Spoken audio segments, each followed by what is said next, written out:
కొంతమంది సరెండరే కావాలంటున్నారు.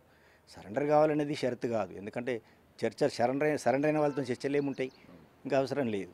కాబట్టి వాళ్ళు నిజంగా వాళ్ళు చర్చలకు వచ్చినప్పుడు పౌర సమాజంగా ఇక్కడ ఉన్నటువంటి మేధావులైనా ప్రజాస్వామికవాదులైనా ప్రజలైనా ఎందుకు ఇంకా అనవసరపు ఈ త్యాగాలు అనేటువంటి అభిప్రాయం కలిగిన వాళ్ళు ఎవరైనా సరే వాళ్ళ అభిప్రాయాల్ని మావోయిస్టుల ముందు కూడా పెట్టచ్చు, వాళ్ళ మీద ఒత్తిడి చేయొచ్చు.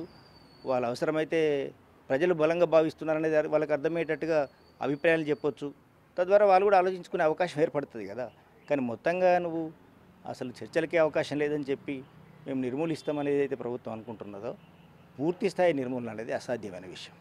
నంబాల స్థాయి నాయకుడినే బలగాలు మట్టు పెట్టాయంటే మిగతా ఉన్నటువంటి టీమ్స్ కానీ విభాగాలు కానీ అన్నీ సరెండర్ అయ్యే అవకాశం లేదా? నిజంగా ఆ స్థాయి సమకాలీకుడు మళ్ళీ పార్టీలోకి తీసుకోవడానికి, ఆ పదవి ఇవ్వడానికి, ఆ పదవి లోపల ఉండి గైడ్ చేయడానికి నిజంగా ఎంత టైం పట్టే అవకాశం ఉంటుంది ఈ పరిస్థితి లోపల? అంటే నంబాల లాంటి నాయకుడిని, ఆ స్థాయి అనుభవం కలిగినటువంటి నాయకుడిని వెంటనే మావోయిస్ట్ పార్టీ సమకూర్చుకోవడం అది అసాధ్యమైన విషయం. ఆయన అనుభవమే.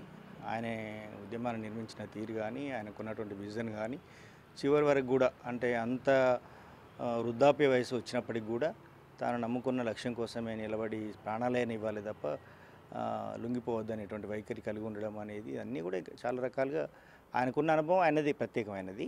కాబట్టి ఆయన స్థానాన్ని వెంటనే భర్తీ చేయగలిగిన నాయకత్వం ఇప్పుడున్న మావోయిస్ట్ పార్టీలో ఉందా లేదా అంటే అది మనం చెప్పలేము. కానీ ఇప్పుడున్న ఉద్యమ స్థాయి, ఒకప్పుడేమో భారతదేశంలో వాళ్ళు ఒక 15-16 రాష్ట్రాల్లో ఉద్యమాన్ని విస్తరించారు, బలంగా ప్రభావం వేస్తూ నడిపించగలిగినారు.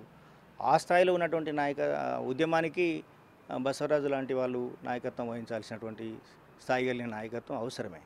అయితే సాపేక్షంగా ఇప్పుడున్న తేడా ఏంటంటే ఈ అనేక నష్టాలు తర్వాత ఎదురు దెబ్బల తర్వాత ఉద్యమం కొంత బలహీనపడ్డది, ఆయా రాష్ట్రాల్లో కూడా వీక్ అయినటువంటి. కాబట్టి ఇప్పుడున్న ఉద్యమ స్థాయికి నడిపించగలిగిన నాయకత్వం అయితే వాళ్ళలో ఉన్నారు, అది చేయగలుగుతారు. అప్పుడు ఉన్నటువంటి నాయకత్వం ఎవరైతే సీసీలో అంటే బయట మీడియాలో కొంత ప్రచారం ఏంటంటే జనరల్గానే ఏంటంటే కొంత హీరోయిజం కూడా ప్రచారం జరుగుతూ ఉంటుంది కదా. దాంట్లో భాగంగా ఇప్పుడు బసవరాజు తర్వాత ఇక ఒక హిడ్మా ఉన్నాడు, హిడ్మా చనిపోతే గతంగా పార్టీ మొత్తం క్లోజ్ అయిందని అది తప్పు. హిడ్మా చాలా జూనియర్ వాస్తవంగా, ఆయనకంటే చాలా సీనియర్ నాయకత్వం ఇంకా ఉద్యమంలో ఉన్నారు. అంటే ఇప్పుడు నెక్స్ట్ టార్గెట్ హిడ్మానే అని చెప్పి అబూజ్మర్లో దళాలు కదులుతున్నాయి. సో నిజంగా హిడ్మాన్ పట్టుకోవడం సాధ్యమేనా? నిజంగా మిగతా కేంద్ర క్యాడర్ అంతా కూడా సో అసలు నిజంగా మేము అందరం కలిసి చర్చించుకోవాలి, ఆ సమయం ఇవ్వాలి, కాల్పు విరమణ మీరు ప్రకటించడం చెప్పారు. నిజంగా ఈ విభాగాలన్నీ చర్చించుకోవడం సాధ్యమవుతుందా?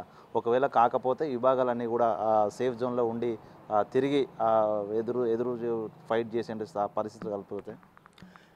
అంటే ప్రభుత్వము అవకాశం ఇస్తే, కాల్పుల విరమణకు ప్రభుత్వం ఏమాత్రమైన అవకాశం ఇవ్వగలిగితే వాళ్ళ నాయకత్వం కూర్చొని చర్చించుకోవడానికి వాళ్ళు సిద్ధంగా ఉన్నారనేటువంటి సంకేతాలు అయితే వాళ్ళు చాలా బలంగా 1-2 సార్లు కేంద్ర కమిటీ నుంచి ప్రకటిస్తున్నారంటేనే క్లియర్ కట్గా వాళ్ళు ఇప్పుడున్న పరిస్థితులలో మనం ప్రభుత్వంతో శాంతి చర్చలకు వెళ్ళాల్సిన అవసరం ఉంది, అవసరమైతే మన లైన్లో కూడా ఏమైనా ఆలోచించవచ్చు అనేటువంటి దృక్పథం కూడా వాళ్ళకు ఉండొచ్చు అని అనిపిస్తున్నది. వాళ్ళు ప్రకటిస్తున్న ప్రకటనలు చూసినప్పుడు ఏంటంటే వాళ్ళు బలంగా శాంతి వైపు కట్టుబడి ఉండాలని కోరుకుంటారు. అంటే కేవలం ఇప్పుడు ఒక బసవరాజు లేకపోతే ఇంకా ఇంతకు ముందు చనిపోయినటువంటి కేంద్ర స్థాయి నాయకత్వం మాత్రమే చనిపోవడం లేదు కదా.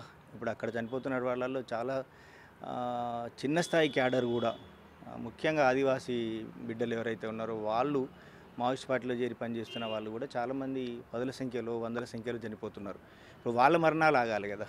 అట్లాగే దాంతోపాటుగా చాలా చోట్ల నిర్బంధం కారణంగా కానీ ఇప్పుడు ఈ ఆపరేషన్స్ల కారణంగా కానీ సాధారణ ప్రజలు కూడా చనిపోతున్నారు అనేటువంటి వార్తలు చాలా మనకు బయటకు వస్తున్నాయి. కాబట్టి ఆ మరణాలు ఆగాలి కదా.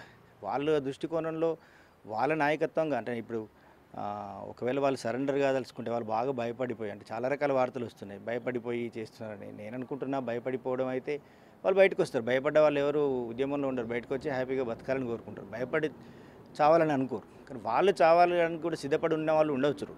కానీ వాళ్ళతో పాటుగా జరుగుతున్నటువంటి ఈ పెద్ద ఎత్తున జరుగుతున్నటువంటి రక్తపాతం ఏదైతే ఉన్నదో, 100ల మంది చనిపోవడాలు, ప్రజలు చనిపోవడాలు, తర్వాత ఈ ఆపరేషన్స్ మూలంగా ప్రజలు వారి రోజువారీ దైనందిన కార్యక్రమాలని నిర్వహించుకోలేని స్థితికి నెట్టబడము. ఇప్పుడు మొన్నటి ఎండాకాలం లాంటి సమయంలో వాళ్ళ అటవీత్పత్తులు సేకరించుకుంటే వాళ్ళకి 6 నెలలకు సరిపడే గాసం వాళ్ళకు వస్తుంది. ఈ ఆపరేషన్స్ మూలంగా వాళ్ళు అవి సమకూర్చుకోలేకపోతున్నారు. అయితే ఆదివాసీ సమాజం ఏదైతే అస్తవ్యస్తం అవుతున్నదో, కకావికలం అవుతున్నదో, దాన్ని అంతటినీ ఆలోచించుకొని వాళ్ళు బేసిజాలకు పోకుండా మేము ఈ శాంతి నెలకొనాలి, రక్తపాతం ఆగిపోవాలి, ఆదివాసీ సమాజం కకావికలం అయ్యడం ఆగిపోవాలనే దాన్ని వాళ్ళు ప్రకటిస్తున్నారు. సో ఆ ఉద్దేశంతో మనం తీసుకున్నప్పుడు ఏంటంటే చర్చలకు మనం పిలవగలిగినప్పుడు అంటే ప్రభుత్వాలు ఆ విషయంలో ఒక అడుగు ముందుకేసి పిలవగలిగితే అంటే కేవలం మనం వ్యక్తులను నిర్మూలించడం మూలంగా మాత్రమే ఇవన్నీ ఆపగలుగుతామంటే చరిత్రలో చాలా సిద్ధాంతాలు మనం చూసినాం. వ్యక్తుల నిర్మూలనతోని ఉద్యమాలు లేకపోతే ఇవన్నీ తాత్కాలికంగా వెనుకబట్టబడతాయి కావచ్చు, ఆగిపోతాయి కావచ్చు, కానీ అది పూర్తిగా నిర్మూలించబడతాయి మనం అనుకోవాల్సిన అవసరం లేదు.